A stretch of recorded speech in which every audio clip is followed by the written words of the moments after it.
what does it mean to use the balanced scorecard? Balanced means that it looks at different perspectives when you develop your goals for the next few years, and it makes sure that it's addressing all of these perspectives. And this scorecard is where we represent the goals and the metrics associated with them against which we're going to measure. So let's talk about the balance side of things. The 4 areas you want to look at is the financial aspects, which is what matters to the shareholders. What value do your shareholders want? If you're in a community service, if you're a government, then what do the taxpayers want? You got to figure out who your customers are. Who are the people that are funding your operation? What exactly do they want from you?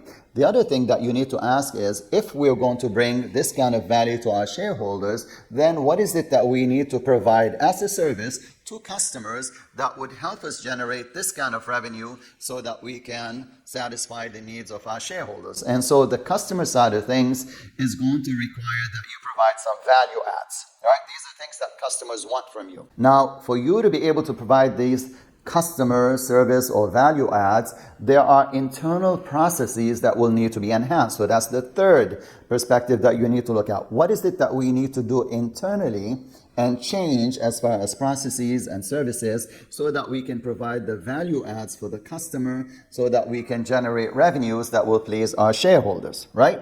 And then now finally what you need to ask yourself is, if we're going to have these internal processes enhanced and so on, what sorts of learning and growth are we going to require? You might need to grow your team, and you may need to educate yourself, train yourself, so that you can develop these processes that would help you provide good value to the customers, which in turn will also generate additional revenue for your organization. So that's the brief about the balanced. And then the scorecard is where you look at the actions that need to be taken and the metrics against these. So for example, if one of the things that we want to provide to customers is faster service, right? Then what is it that we measure to ensure that we have provided faster service to our customers? Let's say you're Amazon, right? Amazon.com, and to you, the faster you can get your products to the customer, the better, the more business you will do. So what is it that you need to measure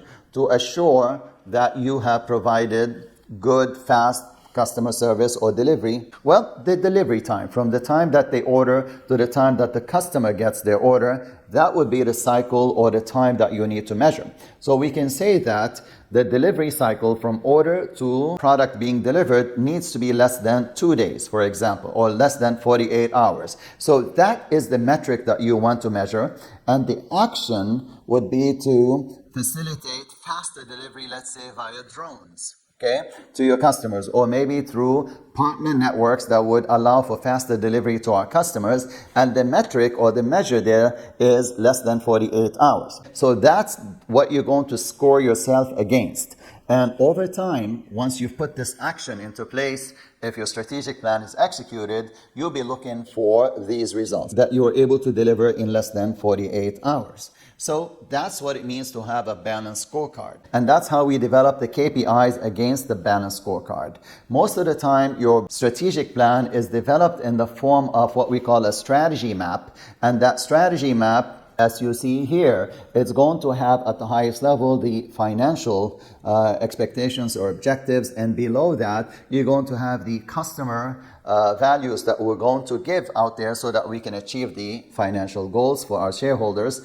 And for us to be able to deliver these customer value adds, we need to look at what internal processes need to be enhanced and improved. And below that, you want to look at what learning and growth needs to happen.